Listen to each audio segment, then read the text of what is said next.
Hello and welcome to Rambling Reviews. We are taking a look at episode 5 of Infinity Train. I've let this one sit for a little while because I really didn't.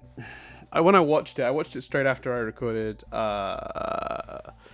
whatever the last episode was, the cat episode, the cat's little holiday home, and her boy toy Frank.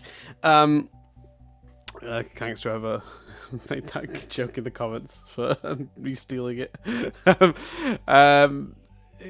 Because basically I watched and recorded that one, I want to say Saturday, and then I think I watched it on Friday. I think on Saturday I recorded, and then I immediately watched the next episode. For clarity, it's now Monday. Arguably hours before this should go live. It may not. It really depends now on a few different factors. I'm going to try and edit and upload as quick as I can. But I had to put some time for this one because I had a lot to think about, I think, with this episode. I did and I didn't. There's some really complicated stuff. I say complicated. There's some really in-depth stuff that could potentially come from this. But also, as an actual episode, it's relatively straightforward. For those who don't remember, and I tell you, I mean, future or not, I don't know how far down the line people might listen to this. Things live on the internet for a very long time, but there's no way you forget this episode. But for those who don't remember, quick recap: they end up in the Color Clock car, which is a car controlled by Roy. He's your boy. And basically, I say controlled by, he doesn't seem very in control either. Time passes, and the colour of the car changes. It's yellow o'clock, it's red o'clock, whatever. And there's a puzzle relating to that to be solved. Hazel, having spotted at the early part of the episode some very tension and some tetchiness between Simon and Tuba, decides that the way they're going to split off into groups this time is for Simon and Tuba to go off together. The episode progresses, they're solving the mystery. It seems like Simon and Tuba are starting to connect. But right as they solve the puzzle, the green line flashes through the train. 1-1 found us. Simon and Grace get over the path before it closes, separates, leaving Hazel and Tuba on the other side. Hazel is thrown to Grace, and she catches her. Simon says, "Get in the car, I'm going to rescue Tuba." And instead of rescuing Tuba, as you think he might, since they've sort of become friendlier as the episode went on. Instead, Simon chooses to basically send Tuba to her demise. He then gets back to the original car, explains to Grace and Hazel what he's done. Hazel, very upset, goes off and cries. Grace looks pretty upset with Simon. He's like, "I thought you'd be happy." Like, he's pretty proud of himself. Like, "You said I couldn't take out that null on my own." He's very arrogant about it. So, naturally, Grace goes to comfort Hazel, and she starts morphing into a turtle. We'll come back to the turtle thing. The turtle thing, I think, is the confirmation of a long-standing, since episode 2 theory I've had. But we'll come back to it, because let's just cover what the ground of the bulk of the episode to start with. First of all, I think what's genius about this episode is how cleverly it plays on existing expectations. A very predictable but totally serviceable version of this episode is it's the episode where they're forced to work together and Simon and Tuba get on, and in the end, Simon saves Tuba. That's the expectation. That is fairly standard to kids' TV. Seeing the questionable character morally learn to have some affection for a character they don't get on with, and in the end, they do the right thing. What's way less expected is just how far Simon goes at the end of this episode. But before I break that in itself down, I just want to compliment the episode for being very clever at leaning on our expectations as it goes on. Because without them spending so much time making it seem like it's going to go the other way and playing that plot thread as you traditionally would, that ending doesn't have nearly as much impact. So I think, as shocking as that ending is, it's about, I'd say, 50 to 70% more shocking than it would otherwise be as a result of how much they lean into the trope of this is an episode where these two characters are gonna, find their way, So let's break it down in a little bit more detail. But so basically, we straight away get to Simon and Tuba arguing. Again, perfect setup for this kind of episode normally. You'd have them arguing.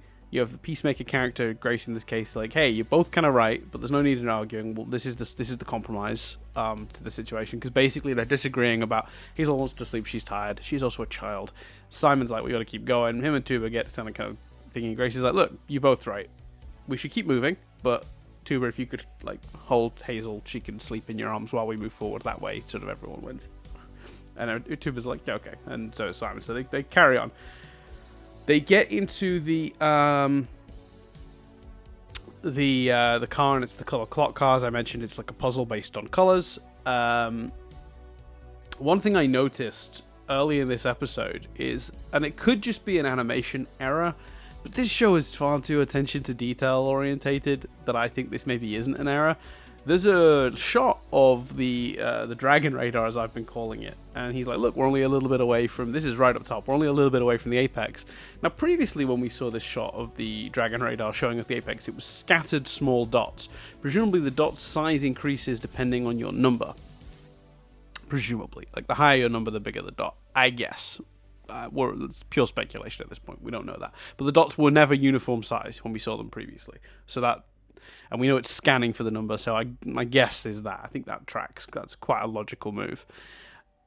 There doesn't seem to be a smattering of small dots in there anymore. There seems to be one large dot. Now, that's either just an animation error, like a little bit of inconsistency, one large dot saying, here is where you're heading. Nobody really thought twice about it. What I think is potentially more, I'd say is more likely, because again, I don't think these guys are the type to not... I don't think this is the kind of production that would miss a detail like that. Basically, I think it could be Amelia waiting for them in the Apex car. Maybe she's come and dismantled the Apex, and all those kids are off on their adventures, going home now, and she's the only one she's left, and she's waiting there for Grace and Simon to return to have a conversation with them. Oh boy, that could be a thing. We'll see, but don't expect that to happen next episode or even the one after that. I think we've got a couple more episodes of Kim going through cars before they get there. And I suspect... Well, we'll come back to that because that relates to the whole turtle thing, which we're going to come back to. So, yeah, obviously Grace is continuing to show a certain level of empathy here that sort of suggests her arc is happening and she's growing, and Simon very much... I mean, the hints are there right early on that she's growing in ways he isn't, because he's like, I'm going to take out that, bet you that I can take out Tuba on my own, and she's like, no, and she has a genuine, sincere look, and he looks a little annoyed. Again, that's showing she can pass it off as, no, it's just not smart to do it right now. Practically speaking, we'll lose Hazel. But in reality, you can see that she has grown to care for and is showing and demonstrating empathy for these people. So I think that that's a really solid way to set up the way the two characters are going at present. And then the fact that when Hazel says we should split it up this way because I want Simon and Tuba to be friends, Grace goes along with that. I can't imagine episode 1 Grace going along with that.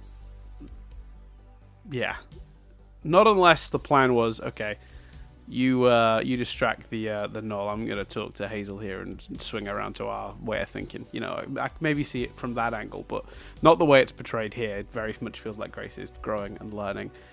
I like the Roy character that runs this train. I think he's fun, but I think he's intentionally irritating, and that's the gag, because one of the things that Simon and Tuba bond over is how irritating they're finding Roy. Because there's this really great moment, and it's one of my favorite ones in the whole episode, where Tuba's like, Roy's at about a 10 and I need him to be at about a 6. And it's just when Tuba says it with that tone that Tuba has, where everything feels strained and like she doesn't have the energy for it.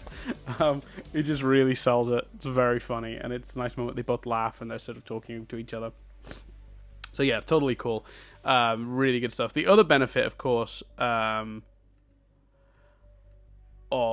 this episode, or one of the other great things that are designed about this episode, is again, it's a very simple car with a very simple puzzle, because you don't want to take away from all the character stuff we're getting to do. But I've said that about previous episodes, so I won't repeat myself there, but just present here to clarify one of the things that makes this such a good episode.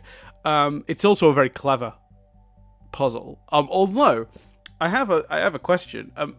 So it is a clever car and puzzle, and I like the way that as the time changes, the colors shift, but like you'll reveal certain things, or certain things you can sort of put it together. But how would if a party had come through here without a colorblind person, how would they have solved that? Trial and error, just being in there for hours and figuring it out by accident. It seemed like you could only really hold the key if you could see it. So what was the idea? You wait till green o'clock, you get the key, take it to the thing, but as soon as it goes red when the lock is visible, you can no longer see or hold the key to put it into the lock. The only way Tuba was able to do that was because Tuba could see red and green at the same time because of being colorblind. So if you get in that car, I mean, and look, this is one of those things as well, it's where you go, well, maybe the cars are being made at the front of the train, right? It's an infinity train because it's constantly being added to and shuffled around. So there are constantly new cars being pumped out from the engine. We know that. We know the engine is capable of making cars constantly. So maybe knowing that they were traveling with Tuba, the car was designed with that in mind, forcing, again, trying to push Simon and Tuba together, creating a situation where they'd have to work with Tuba, the Apex in general, just work with Tuba because Tuba was the key to solving it. But there is a part of me that goes, okay, that makes a ton of sense, but what about the next poor sap that stumbles into that car? Or do they now shuffle it round so the only people who ever go in there are colorblind? But you never really see the cars moving that often when you get the outside shot. It's not like you will get your standard setup shot of the train moving and there's cars going back and forth. And there are potentially dozens and hundreds of people on this train, so it must be moving around a lot anyway, so the various passengers don't keep running into each other, So I have questions about the logistics of that, but still, really cool, perfect for this episode. I really liked that about it. I like the way that while there isn't really much to be doing here with Grace and Hazel, it's not really their episode, they still do have some nice moments between the two characters. They're sort of talking about, so Grace accidentally uses the word, she uses the word denizen at the earlier part of this, again showing a little bit more softening towards them, and then she says the word, she sort of reverts to the word null a few minutes later, and Hazel's like, what's the difference between a denizen and a null? And Grace's like, oh, they're the same, and she's like, well then Tuba's good, and Grace really doesn't know how to deal with that, so she just sort of says, well, okay, she's one of the good ones. But she's like, I think she says something like, this is the one that I love, have you ever gotten to know one? Is what Hazel says, which is a very pointed line, knowing that we think Hazel is probably a denizen, but that's a really good point. How can you have judged something if you've never actually gotten to know one? How do you know they're not trustworthy if you've never gotten to know one? And her answer is, I just know, right? Okay. So, you can see, like, she's still holding on to some of those ideals, but they're becoming shakier. So I find it kind of adorable about Hazel's little plan to get everyone sort of to be friends. It also shows a certain amount of she's a bit of an empath. No, I suppose she isn't really an empath. It's pretty obvious that Simon and Tuba aren't getting on, but it's interesting of what an insightful child to sort of observe that two people don't get on and not just take that as the world and as a given and just go, well, that's how things are, and instead actually look like, oh, I can affect this, I can change this, I can push this in a way that makes these two people get on better. So I think that's pretty cool. So, talking about the Simon and Tuba situation, while they're wandering around looking for the green key that solves the puzzle of this episode and figuring that out, they're initially much harsher to each other, and there's a moment where, even Bugle, it was more mature than you, is a line that Tuba gives, aimed at Simon, basically calling him immature. And then after they have a moment of levity that sort of breaks the tension between them, he asks, and the response from Tuba is equally heartbreaking. It's, Bugle is or was my daughter. I'm lucky Hazel came into my life. And it's a real. What's so clever about this is for most characters, hearing that story, even in as vague a detail as that, would have been enough to switch them over, which is why the end of this episode is so heartbreaking. Because you really start to understand why Tuba cares so much for Hazel. And I think when they said this was a season of, about motherhood and being maternal and stuff like that in the panel,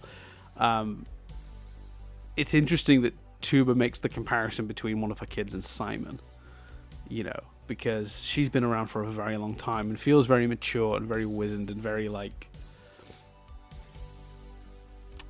I don't know, she feels very worldly. I don't know if she sees herself that way, but she comes across very worldly.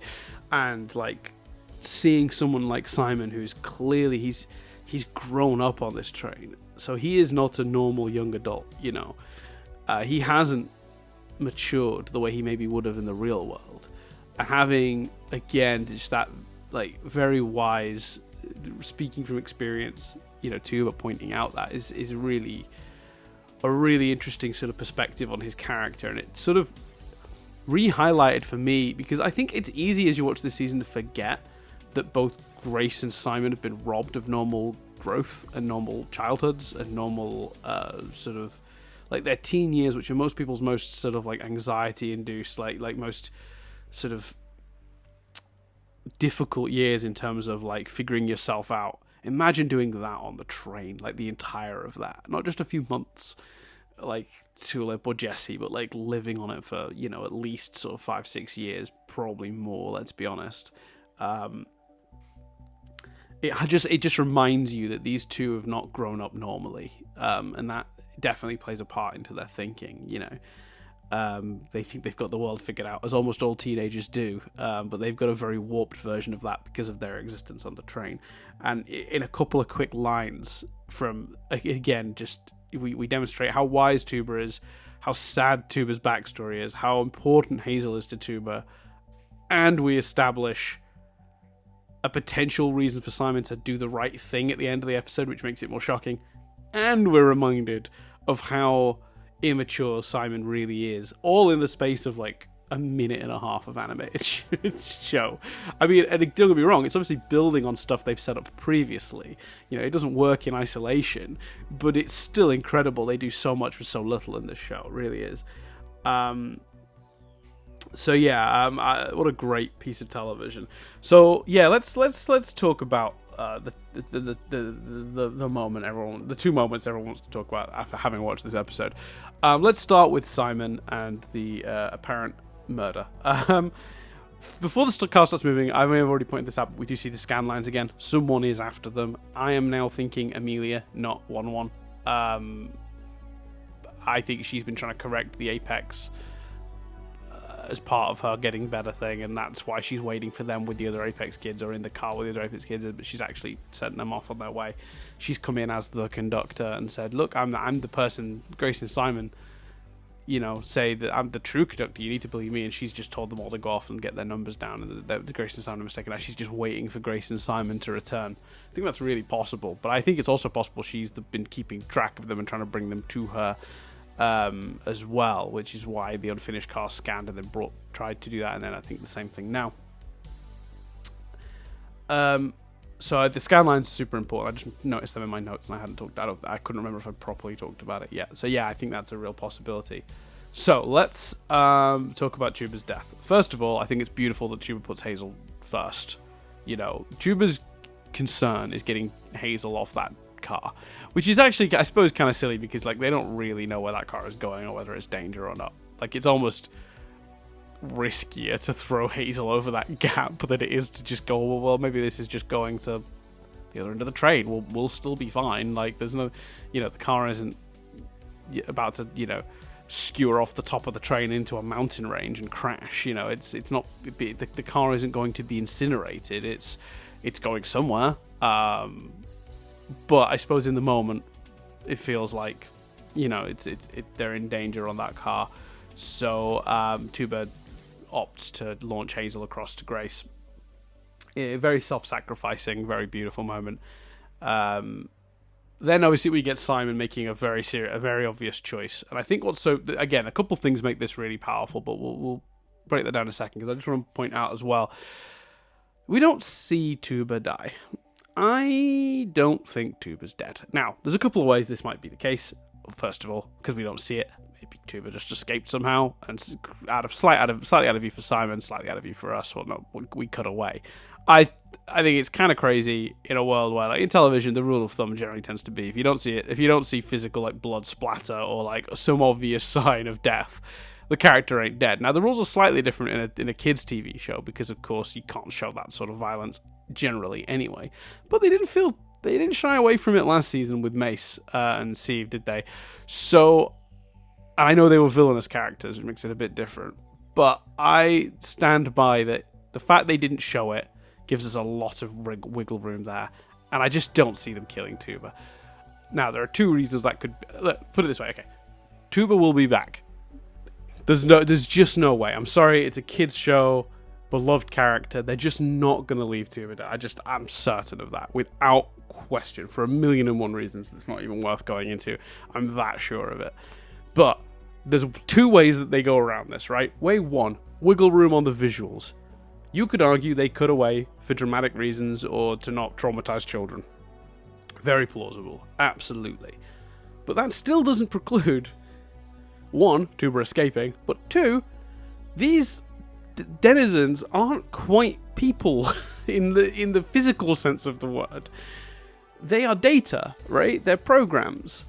Tuba still exists somewhere on the train, in the sense of there is probably an orb somewhere with Tuba, and Tuba's memories are probably backed up on some data stream somewhere, so that 111 sees Hazel as sad Tuba doesn't exist anymore. 111 could just easily just go, well, here's Tuba back. Like, these are creations of the train. Like, it doesn't mean they can't be recovered. Like, and I mean that from a data perspective. I you know, if I delete a file off my desktop, it's in the recycling bin. Like, I even if you're going by the logic of Tuba must be dead because was pretty much about to hit the wheel when we cut away. They only cut away for saving us sake. I still don't see it, this show, and even this show, ending that darkly with just leaving Tuba deceased, not around. And there are so many ways around it in a world where these denizens don't quite work by the logic of humans, because they are creations of this train. You know, they are digital in some way. So yeah, like, Tuba's coming back for sure. I actually think they're probably going to go the route of Tuba escaped somehow, or survived somehow. But even if they don't, Tuba's still coming back. I am absolutely certain of it. And if I'm wrong, well, I'm wrong. But, like, right now, I find it crazy so many people are convinced.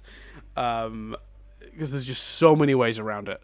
Like, so many. But let's take that out of the equation for a minute. Put that in a little box. I know a lot of people disagree with me, so that's okay. Just put that aside for a minute. The drama of this is incredible. The hope this episode gives you that Simon is seeing the error of his ways and is gonna do the right thing. Oh, it's good, isn't it? It's so good. It's so good. And my prediction last week was so close yet so far. It was close through just like observing the trailers carefully and noticing what shots were left and stuff. I was able to sort of put a rough idea of how this episode was going to end together, with them being sort of separated by the train and Simon sort of having this option whether to help or hinder Tuba. Now, my version of it, which seemed really dark to me at the time, was Simon just leaving Tuba to potentially die, and that being enough. Because keep in mind as well, like, I'm watching this episode knowing full well it's going to end with Simon being a shitbag, because you can't. There's no dramatic reason to have both characters improve, put them on the exact same arc. Two characters can grow together if they're growing from different stuff. So Jesse and Lake works because they both have different obstacles to climb. But there's no point in having two characters go through identical redemption arcs. Grace and Simon started the season in pretty much the same place. Different reasons, different backstories I give you. But the arc of just, I I incorrectly think my numbers should be larger. I have no empathy for these denizens. I'm going to keep sort of essentially abusing my power and with these kids and stuff. That's where both of them started. Getting them both to a place where they've realized the error of their ways is not good writing. You just wouldn't do it. It's just, there's no point in having two characters go through that arc. So I've said from episode 1 or 2 of this that they were going to go opposite ways. It became very clear when Grace's number started going down which direction that was in terms of who was who. So I was watching this episode going, oh boy, the more they do to make Simon look like he's going to make the right call at the end of this episode, the more convinced I got Simon was going to do something fucking horrible. But even then, I still did not understand how far they were going to push this character. And what's really interesting about it is I actually now, with him having done that halfway through the season, actually see a way back for him, which I didn't see before. Let me explain, because I imagine that's a controversial statement. A lot of people have said he's irredeemable now. I actually think that now you've put him and Grace on two very different paths, you could arguably now bring them both to redeemable. Because he's having to come back from some really, really horrible choices. And I think seeing the aftermath of that is a hell of a powerful way to put a character back online. Like if he now spends time with Hazel, having lost Tuba and understanding the pain and hurt he's caused her, you could show him changing. I don't think they will. I'm still convinced it's going to be Simon takes over the Apex because he's going to have the larger number. He's going to double down. But there's a path now in seeing the consequences of his actions that didn't exist to me before. Grace was learning from spending time with a denizen in Tuba and a denizen, but not a denizen in Hazel. She was gaining empathy that way. If Simon was having the same journey again, that's completely pointless. Why even bother with the second character? Just make it one character. The only reason to have a second character is if you're going to do the different ways. Now, again, different either being going the opposite direction or different being a different path back to redemption, which is now a possibility. I still think it's more likely he's going to double down and become a very villainous character. I think that is the more, if I was putting my money on one of those two options, that's the option I'm going for. But I now see a version of this where it goes that way. So that's all very exciting. I think there's a lot of great storytelling potential left. We have Simon, who's got these really, really clear abandonment issues. We've got Grace, who's got this chip on her shoulder about where she was made to feel special and important, and has materialized that as being real in the show. And they've both got a lot of growing to do. In which direction we'll soon see, I suppose. But I'm super, super excited about where this goes, because also having Simon make that choice is now going to expose Grace's growth, because Grace has been hiding it, right? She's been playing along a bit with it, even though she's having these doubts internally about the choices they're making, and you can see that happening inside her. She's not fully let Simon in on it. When she told him about her number going down, she played it as, I don't know what's happening. I'm being me and it's just going down, which I think, at the time was probably, strictly speaking, true, because again, she's been showing empathy on her face, but her actions have still maintained a certain pretense. But she can't do that anymore. Now she has to do what her heart does. It puts her in a really tricky situation, because Grace is now going to have to, butt heads with Simon about how they go forward, because she's now faced with a choice that requires her to, she's now forced to take action. Because if she can feel that way and it's not affecting their actual behavior, we're still just taking Hazel back to the Apex. Still the plan, no changes. She can just carry on going, I feel more empathy for these characters than I should, but by Apex rules, particularly Tuba. But I can just bury that away. That's okay. And my actions can remain sort of, my actions won't betray either. So Grace has been in a situation where she's been able to act in favor of both the Apex and Tuba and Hazel. So she's been able to please both those conflicting thoughts inside her. But now she's going to be forced to make choices regarding that, because Hazel's extremely upset with Simon. There's also another issue with Hazel, which we're coming back to. And, she wants to look after Hazel, but also she'll probably want to help Hazel see if she can retrieve Tuba some way. Maybe she'll think about going to 1-1 and begging to 1-1 to restore Tuba. That is a possibility. But to do that, she's going to have to shit on Simon. Or, if she wants to go Simon's way and commit to what he's done and say to Hazel, look, Tuba was bad, was a null, she's going to have to betray her feelings about Hazel. So either way now, she has to make a choice. She can't do one or the other and appease both sides anymore. So I think the way they've set that up is perfectly... I realised I just talked for 5 minutes to explain a point that could probably be explained in a sentence. Evidently, doing all these so quickly is finally taking its toll on my ability to speak with, in any sort of concise way. I am sorry. I know that's always true as a rule with these videos when I do the rambling reviews, those are the less sort of organised ones. But I think that's extra true of this one, so I am sorry about that. That's just the way it's got to be. So let's talk about the turtle thing. Turtle life. Oh, man. So, that's right. I've just double checked my notes, and I also want to mention the reprise of Simon's earlier line about teamwork before he does it. Chef's kiss. That is beautiful. That is so good. Yeah. Anyway, and also I didn't mention this, but how pleased Simon seems with himself when he gets back to Hazel and Grace is also genius. Because that really makes him seem like a very, very... that is morally, you ain't returning from that. So anyway, let's talk about the turtle of it all.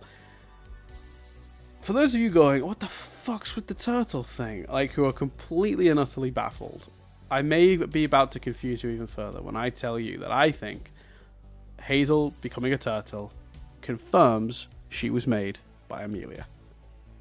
Now... on the surface, if it's been a while since you've seen season 1, you might be going, how? How is that confirmation of that? Let me break it down very quickly as I can. Amelia was creating cars. She was trying to recreate her old life with Ulrich, right?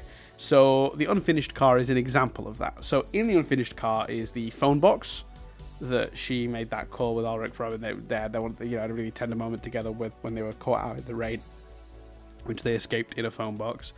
Part of the unfinished car is based on her college campus. The unfinished car has a big jam pond, and we see in her flashbacks Ulrich eating jam from a jar like a freak with a spoon. Sorry, but if any of you listeners do that, I'm watching you. That is, to me, that is so weird. Put it on toast, man, or a sandwich or something. Just eat jam. And it's worth noting, jam in England is what we call, I guess, what you guys in the States call jelly. When you have a PB&J sandwich, like a peanut butter and jelly sandwich, it's jam. So it's like raspberry jam, and there's a shot of him eating it from the jar, which again I find so weird. I cannot express to you how much that grosses me out. You don't do it. It's weird. Put it on something. Anyway, now I've alienated probably half my listeners, or I've judged you. If you do enjoy doing that, actually, I'm curious how many of you like that. Comment down below if you eat jelly or jam, what do you want to call it, out of the jar with a spoon. Comment below. I want to hear from you. If I see no comments of that, I will know that he is truly a complete gross weirdo, Ulrich. Anyway. That's the jam that's it's on the floor in the unfinished car. Then at the end of season 10, when Amelia goes to the engine, the car that's producing the cars, there's a half-finished one that Amelia's still working on, and it has a tree that when Tulip grabs onto it, it shakes, and the leaves aren't leaves, they are all turtles. Keeping in mind as well, of course, that the denizens that live in the unfinished car also all turtles. And when Tulip, escaping from Amelia/conductor person that she is at the time, grabs onto that tree and the turtles shake out, and she picks up one of them and looks at it and goes, "Unbelievable, again with the turtles." And that's when Tulip puts it together and says, "You built that weird car with the turtles in it." And then explains, you're trying to recreate your life with Ulrich. So the unfinished car, full of turtles, created by Amelia, attempting to recreate her life with Ulrich. Now, I speculated earlier in these videos that Hazel, using Britishisms, could potentially be an attempt at making a child by Amelia. Maybe the car won't allow you to recreate the human form. And when you do, eventually, just turns into turtles. Maybe.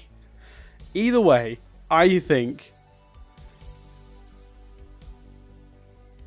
that's a very big maybe, actually, because what I actually think is more likely is that there is something in Amelia and Ulrich's past, like they had a pet turtle, and it was the closest thing to a child they had, and they felt very fondly over it, and it was a bonding thing for them.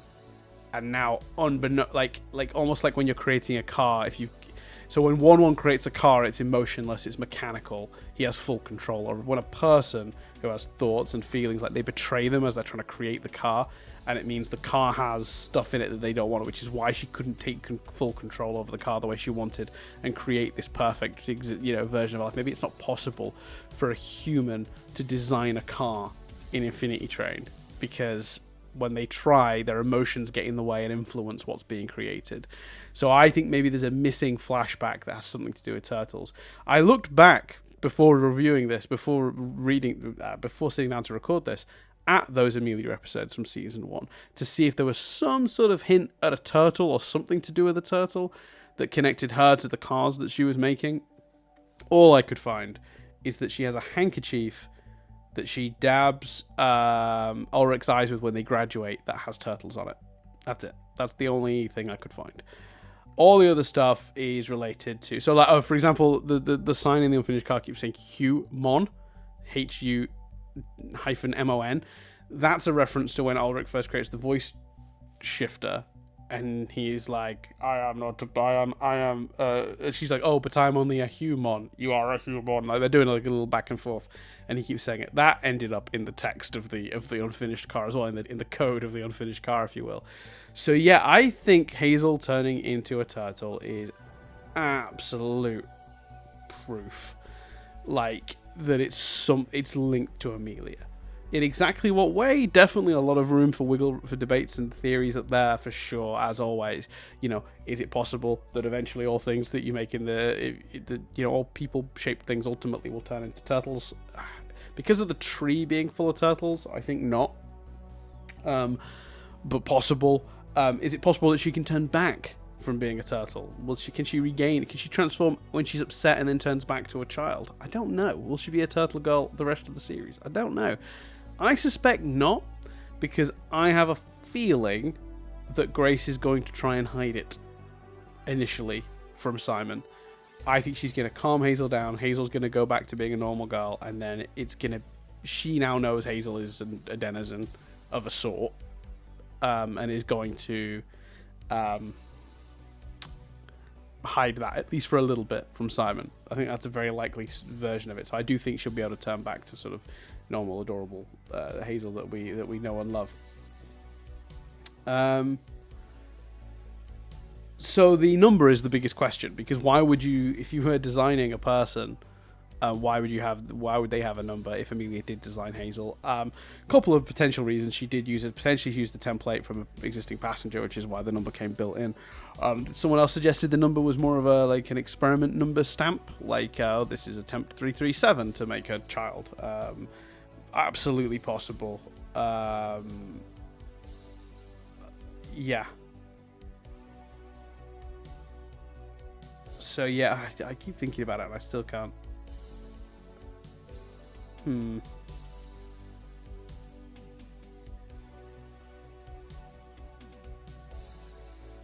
I keep thinking. I can't think.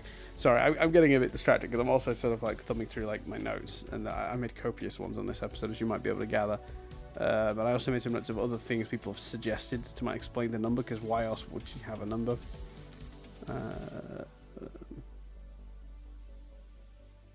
Or maybe the number was an attempt to make her, like, maybe there'd been several other Hazels, and they'd all turn into turtles, and giving her a number was like, maybe the train will keep her human if I give her a number. Maybe she needs to have that to maintain that form, and that turned out to be false. But yeah, between her not having memories and like all the turtle stuff and all the Britishisms, at this point, ultimately, I don't see any way she's not related to Amelia. I am struggling to understand exactly how. None of the possibilities I'm putting out there quite 100% fit. There's sometimes when I say a theory and it really rings true and like it fits, I always feel like there's a sense of I don't bother speculating further. The fact that I keep coming back to this and trying to adjust the theory and make it fit a little bit better, it's like we have all the pieces and we're trying to put them together, but they're not quite going of this puzzle, and I just it makes me think maybe there's two different puzzles and we've partially got the wrong ones. Like, I don't know. I'm not explaining myself very well, am I? Yeah, I don't know. I don't know. And that's what's throwing me now, is like, because I can explain it, but I can't explain it. Like, I know there's too much evidence to suggest the Amelia thing, but there's not enough evidence for me to actually give you an exact this is how. And I think that's what's causing this to feel extra rambly and extra just like me just spitballing, because I don't actually 100% know the answer. Again, I'm leaning towards an attempt to create a child that would have represented the child she might have had with Ulrich. That feels like the most likely. So yeah, where are we going from here in terms of the overall season? I feel like we may end up with seeing Grace and Simon. But I think Grace is getting off this train this season. Simon I'm less confident about. But I do think not before we have a moment where they have to reflect on the damage they've done to those poor kids that they've been influencing. I think the true horror of the Apex really isn't necessarily even what they're doing to the denizens, because the denizens can be recreated, as they were. Because, again, they're digital, they're data, they can just be, so one can just sort of press a few buttons and they reappear as they were with their memories intact and exist. Then I guess, while it's not true to say they feel nothing, it does make the consequences of their actions lessened. So then you go, well, actually, what's the true horror of what's been going on here? And it's really how messed up these kids now are. Particularly that little moment at the beginning when we realized that poor girl had her eye taken out. So do we have to? They're going to have to reckon with that, I think, particularly if they're going to try and send any either or one of them home this season. They're going to have to reckon with that, I think. I could see Grace getting home this series. But I could also see a version of this series where it just ends with... You don't really need to see the adventure of me going out and learning to better myself and going home. Instead, just knowing that I'm going off on that journey, kind of a Steven Universe ending. Sorry for mild spoilers for Steven Universe Future, but that show doesn't really end with him necessarily solving his emotional issues, but actually ends with him sort of committing to solving his emotional issues, and that's enough, right? So I suppose what you could do is end this series with Grace and or Simon sort of being like, okay, I've been wrong, I've learned that I have been wrong, I am now off to travel the train, get better, go home like I should have done originally. But then again, I kind of think they've created such an interesting situation here, because they've got these characters that have been on the train for so long, you sort of go like, oh man, what does going home look like for them? But then again, that would be you'd want to do a whole episode to just tackling that. We've not really done a lot so far looking at either of their past lives, parents, families. So for that to work, you'd really need... So if we get to spend some time with either Grace and or Simon in the next episode or two, flashbacking or getting something that shows us what their history was and what their lives with their families were like, what led them to the train originally, then I can see them getting off this season. If we never tackle that, then I see the season likely more likely ending with them sort of just being like, I've learned and I'm getting better, and that being sort of enough. I think I'll be okay with that if we can keep really hammering home how wrong they've been. It's so sadistic, really, because all I want to do is just drag these two characters backwards through all their mistakes and make them realize it's quite cruel, ultimately, isn't it? What I'm suggesting, because I really want them to understand the horror of what they've been doing, both in terms of hurting the denizens, which, as I said, it might be. I also want to make it clear that I'm not saying that does mean that it's consequence free and the denizens don't feel anything and they are less than zero or whatever, like they've been suggesting. I'm simply saying that there's, murder in a world where you can come back from it 10 seconds later hasn't got quite the impact and consequence to a person's soul and personality and growth as the damage they've done to real children that will have that damage forever. Like, that little girl has lost her eye forever, and realizing they're responsible for that, I think, will potentially have more impact on their growth than hurting the denizens potentially, if we do sort of end up in a world where denizens are easily sort of brought back from the brink. If Tuba survived by escaping and denizens' death, being wheeled does mean wheeled, then yeah, of course the consequences for that are the consequences for that, like, absolutely. So yeah, I don't know, I'm talking myself in circles here, aren't I? Really, there's just a lot to think about, and I'm still, as you can tell, I'm still processing it. It's so interesting when we review Steven Universe, or any of the other stuff we review, like when we did Fringe Observers, or when we review stuff on Nothing But Static. Like, I've had time to watch it all, pass it out, think it through, and it's a much more, like, constructive. What's fun about rambling reviews is, as aptly as title as it is because it is just me coming to terms with my own thoughts, like, shortly after seeing it for the first time. Yeah, I rewatch it. Maybe I'll put a day or two between, but, like, very shortly within watching it, I'm sort of trying to figure out how I feel about it. And with a show as complicated as this, it actually has turned out to be, it's turning out to be quite a mission. So thank you for sticking with me. I'm going to leave it there. I've talked far too much, and I'm really sorry. But yeah,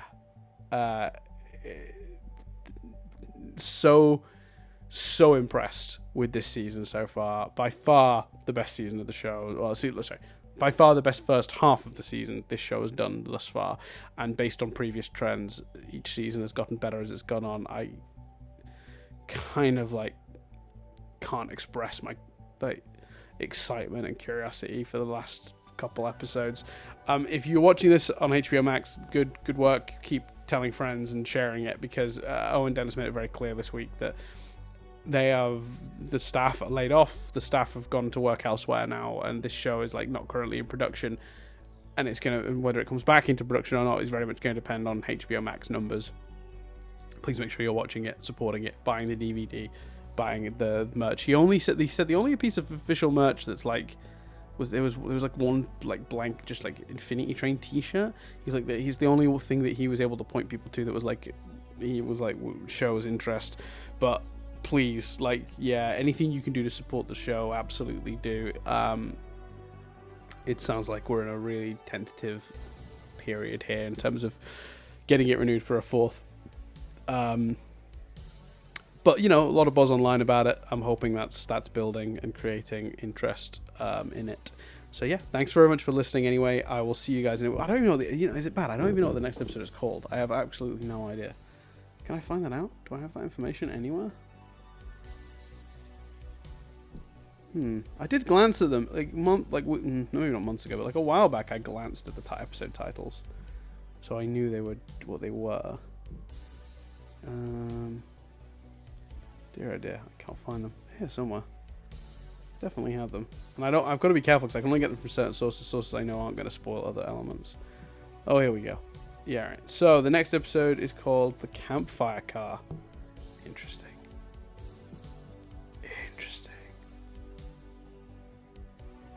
Oh man, so excited.